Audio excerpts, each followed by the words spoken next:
Hello, I'm Ian Solomon, Dean of the Batten School of Leadership and Public Policy at the University of Virginia. Thank you for tuning in to Grounds to Listen, a podcast where we have conversations with leaders, scholars, change makers who cross boundaries in our diverse and divided world. I'm thrilled today to be joined by Kevin Parker, an entrepreneur, a statesman, a politician, a scholar, a student. You wear many hats, and I'm looking forward to hearing about them. So please join me in welcoming Kevin Parker. How are you today? Thank you. Welcome to Grounds. Yeah, thank you. So you've been here at UVA for a few hours now, or Yeah. maybe since last night. Yeah. What are your impressions? It's a great community. I think the thing that stands out to me is it is a close-knit community. It's a friendly community. And I don't know if that's always been the nomenclature here, but it's obvious that people really just like to be together, and it's pretty cool. We've also delivered for you fabulous weather this fall. You day. did. It's quite 30 fun. degrees in the morning, 75 in the afternoon.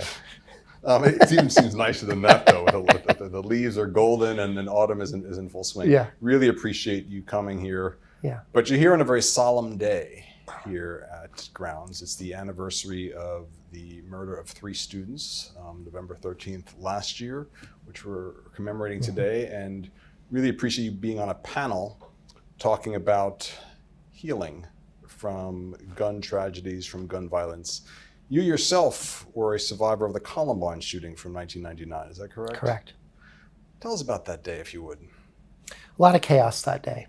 I was meeting a student. I was in the cafeteria, and the first gunshots I heard, we thought those were, we didn't know what to make of it because it was a very foreign sound in the midst of a cafeteria. There were probably 500-ish Columbine kids in the cafeteria. Dave Sanders was a softball coach and a beloved teacher. He ran around the cafeteria telling us all to get down, and then we could hear the gunshots outside, which I think would have been the ones that took Rachel Scott's life, one of the first victims. And then the gunmen started to move in, and as they started to move in, that set off some panic. And when the panic was set off, some of the Columbine students ran up the cafeteria is almost on like the basement level. It's ground level, but there's a secondary level, and the school's kind of built on a little bit of a hill. And so we ran up the stairs and out the most illogical route, and that's how we got out of the school. But there was a lot of chaos.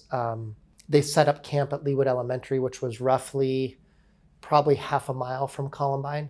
And the news instructed all the students to go there. The SWAT teams were taking students out, and they were having them walk across the stage, and that's how parents were finding out if their kids were alive or not. So it was really a very painful day. Do you have memories of that day still? Did flashbacks? Did you suffer any of the post-traumatic after effects? I don't know if I ever suffered post-traumatic stress. I never would use that word. But I remember that day really, really well, really well. I remember certain smells. I remember the day pretty well. I can tell you what I was wearing. I can tell you a lot of details like that. Later that day, around 4 o'clock, Columbine students started coming over to our condo, and we had roughly...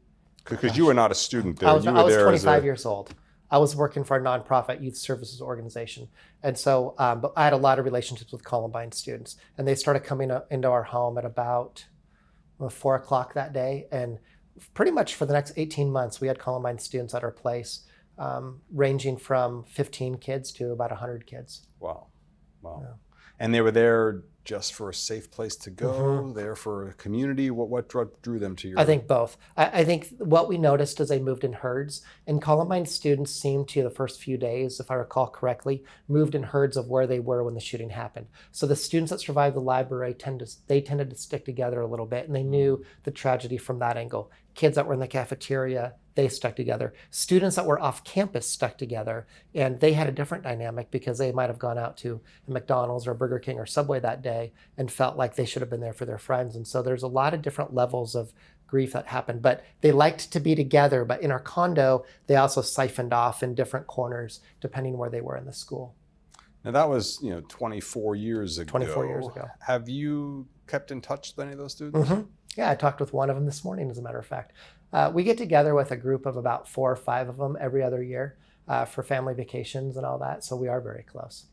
And you've also been talking to them about some of the research you've been doing recently. Is that correct? Yeah, a lot of them are in my dissertation, actually. And so my dissertation is resilience, and why do some people move forward and why does it take longer, or why do some people not move forward or even regress? The interviews will consist of, well, what were some community assets you leaned on? How did you get through? What was your community like? What kind of things did you do and didn't do? And so it's really interesting, especially given all these students have done pretty well in life. Can you share some of those insights now, or do I have to wait for the dissertation? You have to wait for the dissertation. That seems unfair. I can tell you I can tell you that a lot of the students will say that it's community that got them through. And what's really interesting, a lot of those students married each other. So in those get-togethers, a couple of them had married each other and they were high school sweethearts. They would say that community was really big. They would say meditation was really big, times of prayer. They would say that doing hard things was really significant. And so what's interesting is all the conversations I've ever had with them are definitely parallel with all the research I've been doing around the area of resilience, almost to a T. That's amazing. And, I imagine some of them also went to therapy and have dealt with, and there probably are some who maybe did not do so well.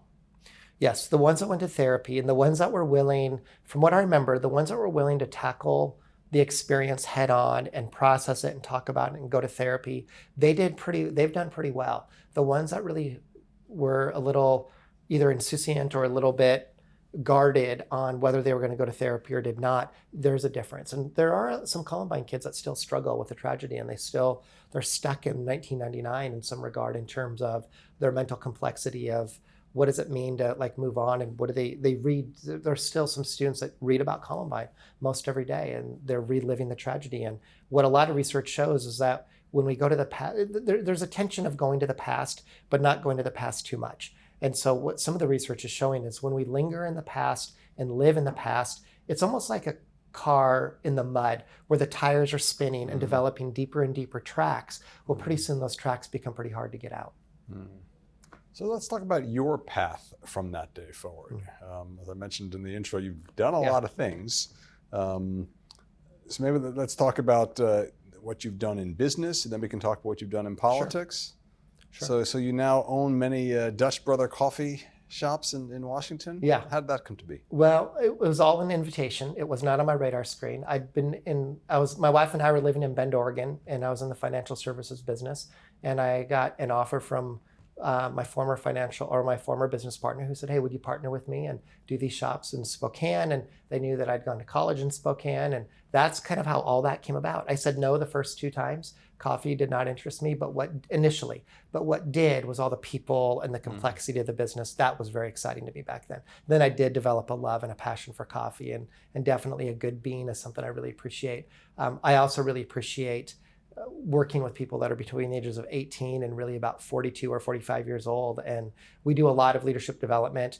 We even have a certificate that has basic core business classes in it that are 4 weeks long. And we give a certificate at the end of the 8 months. For employees that want to enroll. Yeah, they enroll, they have to show up for class, they have homework. One of the things that we really focus on is how do we develop the person? Because we believe that if we develop the person well, the employee skills are going to follow. But because we're getting people at the ages of 18 to 42-ish, we want to say whether you want to be a professor or a lawyer or a business person or whatever you want to do, dentist, we want to help you along that path. But we also have employees that will never go to college. And so that was part of the emphasis for the certificate. So they at least have something on their resume. So when they leave Dutch Bros, if they've been with us for 3, 4, 5 years, but they didn't want to go to college, they at least have a certificate they can take with them that will hopefully help them years down the road.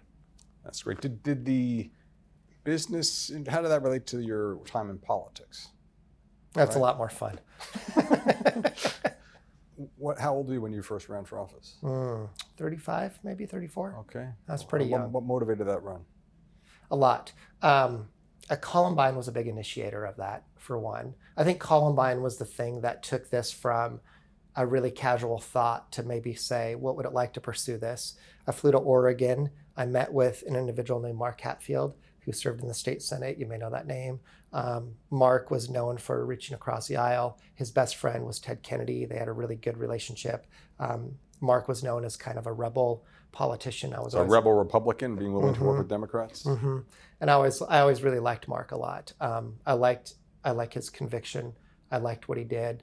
And so he was kind of my model. So I went to meet with him after Columbine and had some long talks about what does it mean to run for office. When I was at my rival high school, one of my friend's dad was governor of Oregon. And so I'd meet the governor a few times as a high school kid, not realizing the impact that would have on me. Just, I didn't realize how unique that was. And I think looking back, that was actually also played a role. Had an internship with a member of Congress who was running for governor of Oregon later. So I think there were a lot of little things led to that. And then I was asked to run for office by the Congresswoman. And it was kind of like having a child. There was no good time to run for office. And so I was a dark horse in the race, and it was a fun race. And was there a particular issue you ran on, or was it broad leadership competence? No, I ran mostly on education was the issue. I ran on education, economy, and homeless were the issues I really focused on.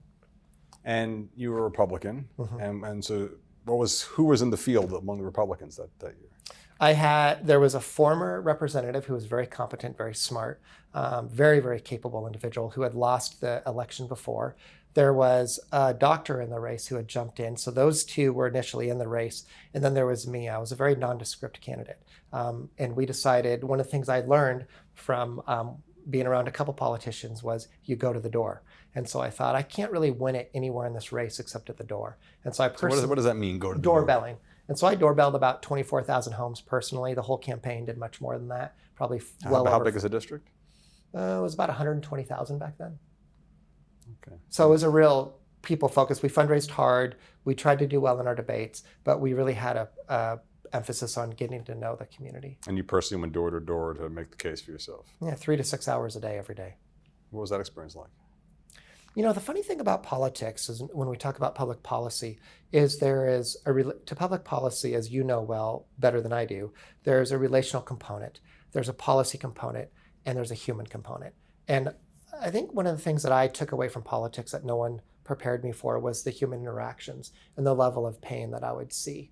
You know, one moment you're meeting with someone, one moment I'd be meeting with Bill Gates' dad about a policy related to the tech industry. And the next moment I'm meeting with a 33-year-old man who has terminal cancer and 2 kids and a young wife and who has less than 6 months and is trying to enact cancer policy. And no one prepared me for that. And then really I was a budget writer for 4.5 of my 8 years. And so you would think that would be all about numbers, but the budget's really all about people. The numbers just tell a story.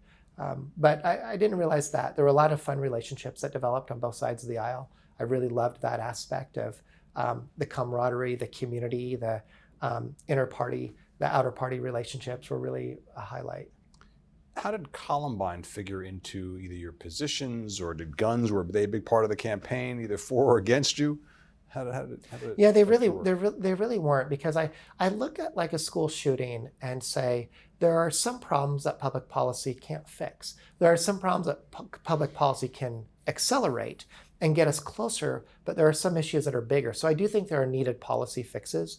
I do think that there probably could be more restrictions across the board, but when you look at how restrictions on gun ownership for teenage boys, I think there could be some additional ones. But when you look at gun violence and school violence, we also can't say it's a 100% mental health issue either. We always try and put it in boxes. We say it's a gun issue, it's a mental health issue. True, but it's really a multifaceted. And when you look at the profile of shooters and the 216 school shootings since Columbine, you realize they're pretty complex individuals. But you also realize that the FBI's research has shown, and some scholars out of the University of Minnesota have done some research on the gunmen in schools and have uncovered some pretty interesting things. One is that 78% of them have revealed their intentions before the shooting. 78%. 78% have given it away. Some estimates say 80. So between 78 and 80%, 8 out of 10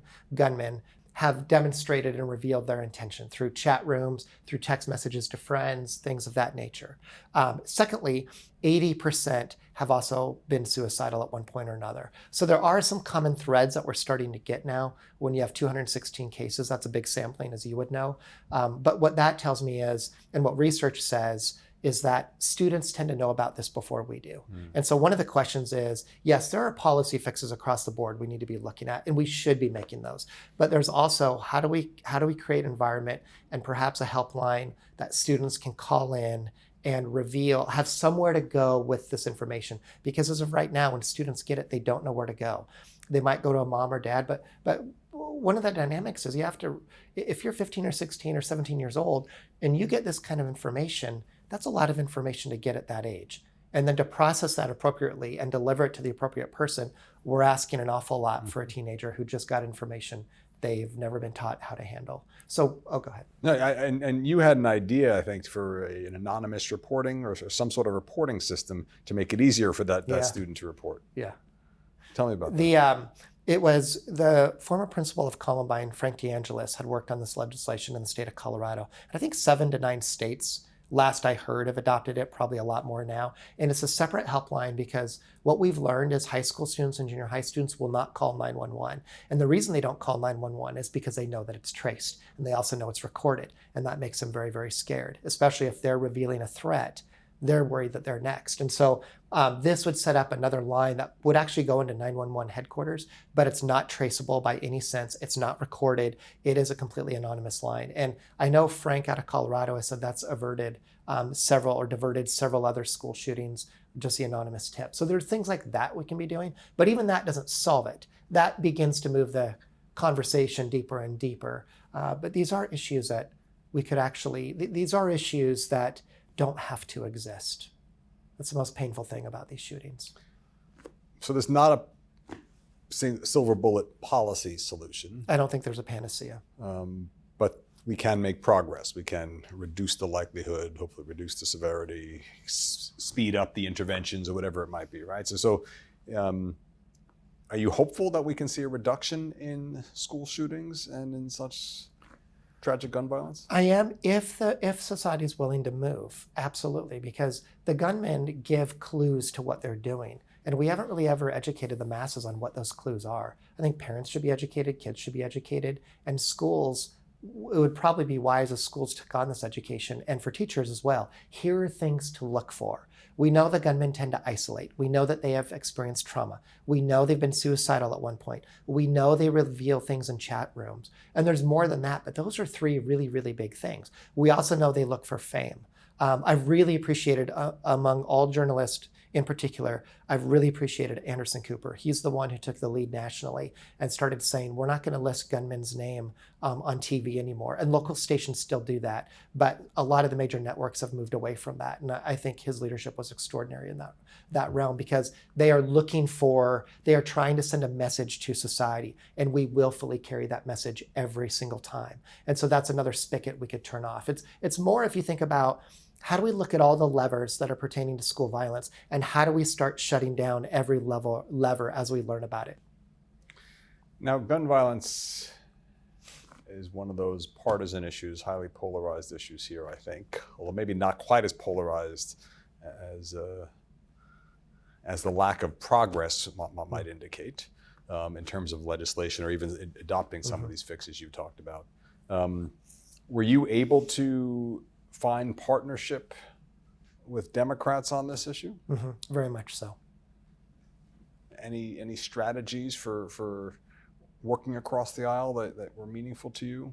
It may just be your natural personality as an open-minded person, but yeah, there was. I've got one funny story, but I think it personifies politics. I read a really wonderful biography on Woodrow Wilson years and years ago that said humor is the international tool of diplomacy. And I've really believed that. And so I put that, I think it was Arthur Woolsworth who wrote that book. And my first year in the House of Representatives, I was in Education Committee, and I was sitting across from a woman named Sharon Santos, who's just a very, very dear soul, neat woman. She was probably 20 years older than me, really just fun and very, very smart and part of the institution for sure. And I told this guy I was sitting next to, I said, hey, I'm going to become friends with Sharon. And he said, no, you're not. He goes, we don't become friends with Sharon. I go, I'm going to become friends with Sharon.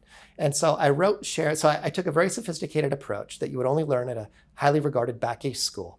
And I wrote on a note, I drew 2 stick figures, and I drew a tie on each one. And I said, whose tie do you like better?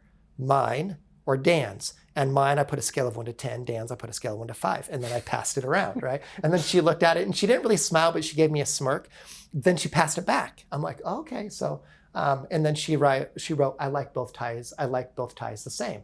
And then I wrote back, it's very clear to me how you've been elected so many times, and I passed it back. So then I said, I'm going to do this every single committee. And so every committee meeting, I sent notes to her. And we never really talked. I just sent her notes. And then on the House floor, I took it up a notch. And then her and I became very, very close. And she was chair of Education Committee. And when I was trying to run bills that my side or her side wouldn't even look at, she was the one. I remember there was one time in particular in the heat of session, she goes, Kevin, come out by my office at 5 o'clock. I'm going to look at this with you. And I remember her looking at me and saying, I'll move the legislation. I'll get you the votes out of committee and I'll help you on the floor, but this is a pretty heavy lift. And so there's those kind of relationships that often start with very casual, fun encounters. And our conversations are later in my career with her, our conversations, the humor was always still there. I pulled pranks on her. Her staff knew that I did it. They'd let me in her office sometimes to pull pranks. But that also shows a level of trust. And her and I had enormous trust. And that conversation grew from education to broader bills. And so there are several relationships like that. And those are some of the lighter moments that I miss. But it's important to have light moments because in heavy moments, the light moments are what pave the way to have the heavy conversations. Mm-hmm. Did you ever pay a price for your relationship with her and the ability to work with her? I don't think so. A political price. Yeah, these days it seems like people are so afraid to Today I'd probably lose my seat. But no, I mean, I did have the reputation for having friends across the aisle because there's internal. Did that reputation help you or hurt you or? I don't know. I just always double down on it. You know, in debates and things, I go, what's the alternative? That I represent one side, but I'm not hired. No politician is hired to represent a party. The party is a mechanism in which you go. And then if you're lucky enough or fortunate enough to get the seat, your job is to represent the district. I want to pivot a little bit to the work you do now as a teacher, teaching leadership. And I'm curious about some of the lessons you learned doing this work, both in business and in politics, and how that's informed your teaching of students. So maybe you can talk a little bit about your work in adaptive leadership. Yeah. Adaptive leadership has been pretty significant in my life, especially Marty Linsky. He's had a pretty big impact on me. And so I've been teaching adaptive now for, 12-ish years. I got to be with Marty for a little bit at the Kennedy School, and that was a very special experience.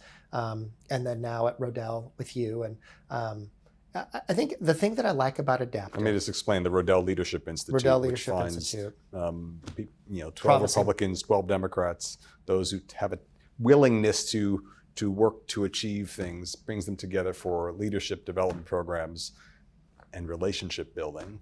And I think has identified people like you who've been entrepreneurial about getting things done, working with who they need to work with to make progress. Mm-hmm. Is that fair? How else would you characterize it? Yeah, I think that's well said. In terms of leadership, it's fun to teach leadership now because I get to use reference from several different prisms, from the business world, from the academic world, from the education world. And I love all those sectors because the education world does what it's designed to do, and that's to educate and to develop deep critical thinking. And that's really important because if we're lacking critical thinking, then everything we're doing is on a superficial level and we might do a lot of damage. The politicians are, they are known for, make a lot of mistakes. And it's not because politicians are stupid people. They are generally people who have very good intentions, who are dealing with very complex problems, who have a lot of stakeholders from every corner. And it's really important we develop their thinking. And it's really important that we work on the relational aptitude, because if there's not internal relationships, think about the dynamics of this or the consequences. If there are not meaningful internal relationships, which by the way, how Jefferson, all the founding fathers designed this thing, was in order that there'd be dialogue. Even back in DC, you probably know, Congressional Country Club was even designed for politicians. And of course, now none of them can afford it because Congressional Country Club got so expensive, but it was designed for members of the House and Senate to have a place to go in order to have relationship. And so this whole country was founded on relationship and on compromise. And as you may, I think you were in the meeting at the last Rodel Institute where John Kruger proposed the question, do we have a patriotic duty to be a moderate? And does that mean, do we have a patriotic duty to suspend beliefs for the good of the country? That's essentially what he was asking, right? And so if we're Do you have an answer to that question? Oh, I think we do. I think we definitely do. I think we have a patriotic duty to think. I think we have the patriotic duty to ask, are we right? I think we have the patriotic duty to have a conviction. But I think we also have the patriotic duty that those political jobs are temp jobs and only temp jobs, right? No president has ever been here long enough than a temp job, right? They are temp jobs that we have that are in stewardship of the people that sent us. But I think the question politicians should be asking is the one that they'll get crucified for is, let me think about that. Let me be open to more ideas. I would love to hear one of the major presidential candidates in a debate to say, gosh, that's really provocative. Let me think about that. I'll answer it next debate, or I'll get back to you, or I'll put it on my website. Instead, we create people who can communicate party platforms at the highest, most intense level, and they're the ones who sometimes win the office. Instead of really valuing, what did Jefferson and all the founders value? People who thought. And that's something that's been lost today. So you're writing a dissertation now. Yeah. What's the future? You're going to be a professor somewhere? Are you going to continue to run your business? You're going to go run for higher office someday? No, I'm retired from politics. It's more fun working with politicians than being a politician. Really? Yeah. No, really. I'm disappointed to hear that, Kevin. No, it's not. I'm on the faculty at Whitworth, and I've been on now for 7 years and doing some moderating at Rodel, and I love that. And it complements business really, really well. And those two are really aligned. And so I don't know what's next. I know I want to continue to broaden my teaching. I really enjoy my teaching, but I don't know. There are no immediate changes. I do kind of want to work on a book. I have an old English professor of mine named Linda Hunt, who is just a remarkable individual who's 82 years old. She's been a published author several times. She has been pushing me to write about my Columbine experience for the last several years. And so her and I are meeting on Thursdays, although I suspended those meetings until I finished the dissertation because it was starting to be a little much, but I'm going to resume those meetings as soon as I finish my last 2 chapters. And this will be a personal narrative, or? We're trying to figure that out. I don't know if it's a personal narrative. I'd rather it be a little more substantive than that, but I don't know what that looks like. Probably more around the area of resilience and what that looks like. Mm-hmm. She wants some of my funny high school stories in there as a screwball student. Oh yeah, in my high school GPA was a 1.8. After my junior year, I was just a defunct student. And then I discovered Thoreau and Emerson, and everything just took off, and I fell in love with academia. So where'd you go to high school? Salem, Oregon. Okay. Yeah. And bored by school? Hadn't been inspired by Thoreau? I don't know. I was just a screwball. I was an underperformer. I played a lot of sports. I just bored, maybe. It's hard to remember. Yeah, I mean, I was bored. But I also had some educators that really leaned into me despite that. My high school counselor in particularly. Looking back on that, and she would call me into her office and we would talk about what felt like every 2 or 3 weeks about political issues. And she knew that engaged me, and we would have these hour-long conversations. She had one point and I had another. And I look back at that and I say, that's where my bipartisan interest started to come from. Because I didn't know any different than to be exchanging ideas with someone who thought differently. And she definitely helped my thinking and impacted my thinking, and were very, very profound. And I love that she didn't give up on you. Right? She could have said at one point at GPA, this kid's going nowhere. But she, I think, believed, as educators do, that people can change. Mm-hmm. Right? This kid has curiosity, has interests. How do I cultivate them? She called me into her office my first day of my senior year, 1.8 GPA. And she asked where I wanted to go to college. And so I loved Mrs. Winthrop. She's still alive, by the way. And I said, all right, Mrs. Winthrop, I'll play this game. Because I didn't think I was going to college. And I said, how about we look at USC? I mean, they've got a very good football team. Let's see what they have going on. And then I said, Yale. And then I said, while we're at it, I'd like to know the latest Harvard's offering. And she says she's told the story a million times. And she went back and she brought all the brochures back to me. And we talked for 2.5 hours.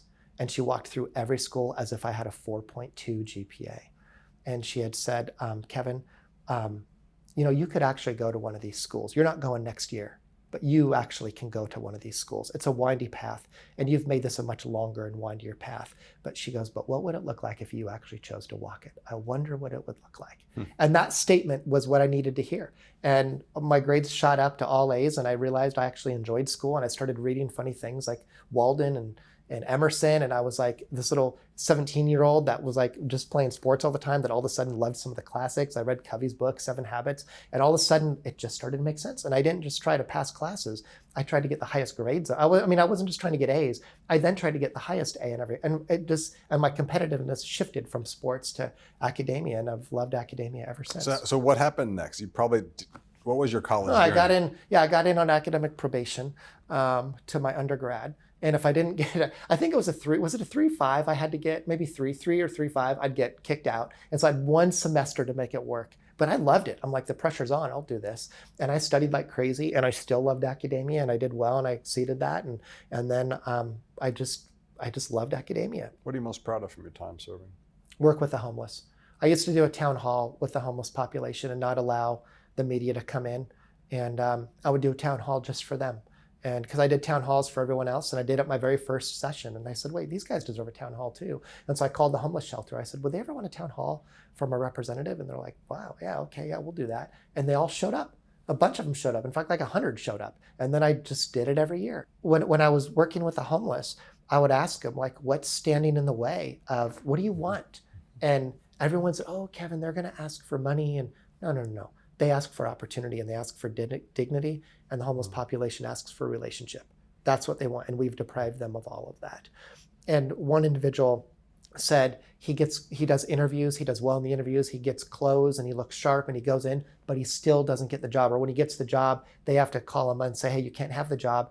And then he would say, it's because I don't have a social security number. I don't know what it is. And then they have nowhere to mail. I don't have a permanent address. And so then I passed legislation that said, and this was actually, turned out to be a heavier lift than I thought, but that allowed the homeless to use, with permission of their shelters, that they can use those as their mailing address for 90 days at a time. And what was really cool is one of the directors of our homeless establishments called, and he said that he announced over the loudspeaker when that bill passed. He goes, hey, the bill that Kevin Parker was here, it passed, you all can use this. And it was such a cool moment, because he goes, everybody started cheering, and it was pretty cool. That's great. Tomorrow you're gonna have some time with our Batten students. Yeah. What do you want people in school to study leadership and public policy? What are the skills or competencies or commitments you want them to graduate with? I want them to be good thinkers.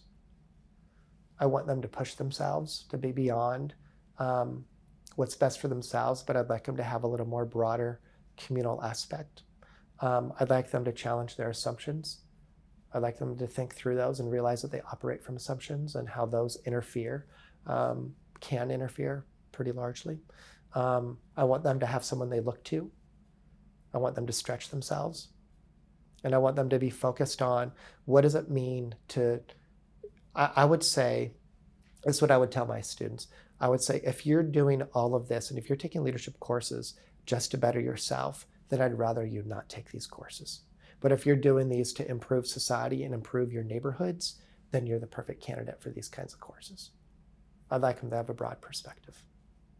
Well, I think you're an exemplar of this broad perspective and leadership motivated by public values to improve life for others. And it's really been a pleasure to talk with you today. Yeah, any final words or final takeaways for your last minutes on tape in Charlottesville, Virginia? No, but it sure is fun being here. I love this community. Your students are phenomenal, your faculty. It really does feel like a really good community here. Well, we look forward to having you back. Yeah. Thanks so much. Yeah, thank you.